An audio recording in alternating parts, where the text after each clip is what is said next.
So in this video, we're going to cover if Nate comes in with different types of attacks. And the standard ones are if he comes in with a right hook, a cross, and then we're also going to cover other principles in terms of body conformation relative to your opponent. So with regards to a hook punch, again, a lot of the same principles apply. I do want to kind of swat the hand away. You run into trouble if you're trying to tuck your shoulder. If he's looping that arm around, and I try to tuck my shoulder, I can literally run into it. So you do want to make sure you are tracking the hand for the strike. So as it comes, you almost want to fade and be able to knock it away. Part of the thing with the hook, if you see, we talked about before, if the elbow flares or the shoulder flares, if you see that start to happen, fade back just a little bit and let the punch go by. Once the punch goes by, you can facilitate it with this hand, and then you can tuck the shoulder after if you want to continue this technique. So all together, I see the elbow flare, I pass it, cover, and then I can actually go into the rest of the technique. Now, on the other technique, I went here and I was over the arm. Here, I won't be over the arm, but that's okay, because I'll still come up over here, I'll still come over here, and the back kick can come up from underneath. With regards to a cross, there's a couple of other things that we need to think about when the person does a cross, because when Nate comes in, look at his body conformation. It's a lot different than if his right leg was forward. When his right leg is forward, if we get all the way to the technique, you see I have that spinning back kick lined up from this angle, and that's where I'm going. So there's a couple of things we need to talk about with regards to the cross. One is preventing against the second punch, and then the next thing is lining up the spinning back kick. When we worry about the second punch, one thing we can do, we cover. So we're striking here and then keeping one hand here. Now what I can do is, as I'm striking, instead of pulling this hand back, I can actually grab onto his sleeve and pull him this way. Now when I pull him this way, notice what it does with the leg.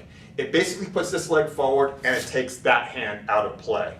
So whenever, like Tiger techniques, you can always sweep a hand, or you can always grab onto skin or clothing and come here and then control, pull him, and now I release, and then I can strike. With regards to the spinning back kick, that's where we're going to have to kind of change the angles in our next strikes. So the way we do it is we come here, one. Now, if I didn't pull him along, if I pulled him along, I can go back to coming in and spinning back kicking from this angle. But let's say I didn't. Let's say I was here and his feet kind of stayed right where they were, and I go here. Now what I can do is I actually will come up, out this way, and now my spinning back kick comes from this angle right here. Okay, so one of the things generally when it comes to multiple attacks or additional attacks is just your body conformation relative to your opponent. See, what we were talking about was the shoulder dipping this way. So notice right now when I stand off center to Nate, this is sort of the attack, this is what he sees. And so this is where I'm most vulnerable to anything that he attacks. What I'm doing here is I'm dipping this way. Now you'll notice that there's not, and you can see from the camera that there's not a lot of attacks from this side against this angle.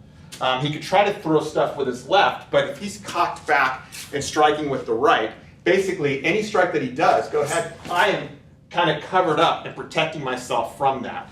It's sort of like, it's called a kind of a turtle principle, where when in doubt, just cover anything that's vital, which is basically the center line, which is an inch out from the middle of your body, eyes, nose, throat, all the way down to the groin, and on the back side, the spine.